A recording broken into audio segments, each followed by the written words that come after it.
So hello guys, अभी हम बात करने वाले हैं कि शिप बिल्डिंग स्टॉक्स इतना क्यों बढ़ रहे हैं। तो बेसिकली इस सेक्टर में 3 कंपनीज हैं जो डोमिनेंट प्लेयर्स हैं, जैसे कि garden reach ship builders and engineer limited, Cochin shipyard limited और मैज़ेगॉन डॉक लिमिटेड।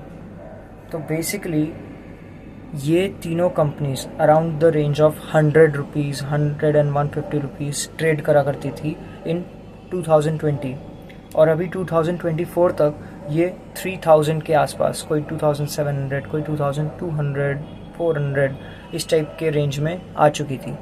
पर अभी मार्केट कंडीशंस ख़राब होने की वजह से इन 2025 ये ऑलमोस्ट हाफ हो चुकी है, 1500 1700 के आसपास आ चुकी है। तो क्या इन शेयर्स में एक अच्छी अपॉर्चुनिटी आ सकती है? क्या हमें इन शेयर्स पे फोकस करना चाहिए? आज इसी बारे में बात करेंगे। तो मेरे हिसाब से हाँ, पर this is not a financial advice, आप अपना खुद ड्यू डिलिजेंस कीजिएगा।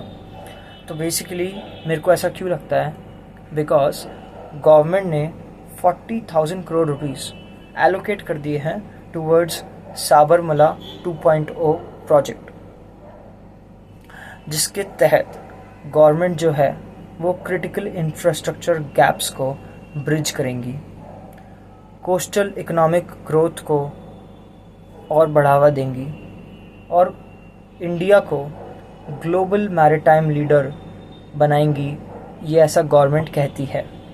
और ये मज़े की बात, 12 trillion rupees over the next decade invest करेंगी इन शिप बिल्डिंग सेक्टर। तो बेसिकली जो इससे पहला वाला साबरमला प्रोजेक्ट आया था, साबरमला 1.0, उसमें गवर्नमेंट ने 839 प्रोजेक्ट्स बनाए थे, जिसमें modernisation of ships, connectivity, port led industrialisation और कोस्टल इंफ्रा पे जोर दिया था गवर्नमेंट ने। और सिर्फ 5.79 ट्रिलियन रुपीस तब इन्वेस्ट करे थे गवर्नमेंट ने। और बेसिकली अभी जो साबरमला 2.0 आया है, उसमें गवर्नमेंट ने कहा है कि हम over the period of next 10 years हम 10 ट्रिलियन रुपीस इन्वेस्ट करने वाले हैं शिप बिल्डिंग में। तो बेसिकली कितनी बड़ी अपॉर्चुनिटी है आप समझ सकते हैं। तो बेसिकली ICICI सिक्योरिटीज़ ने बोला है कि कार्गो एंड पैसेंजर सेगमेंट्स में बोथ में काफ़ी अच्छी अपॉर्चुनिटीज़ आएंगी, इन कंपनीज़ को बहुत फ़ायदा होगा। और बेसिकली गवर्नमेंट का जो फोकस है कि टॉप 5 शिप बिल्डिंग नेशंस में हमें जाना है, उससे इन कंपनीज़ को बहुत फ़ायदा होने वाला है। और गवर्नमेंट जो है वो कोलैबोरेट कर रही है with south Korean ship builders और जापानीज़ शिप बिल्डर्स।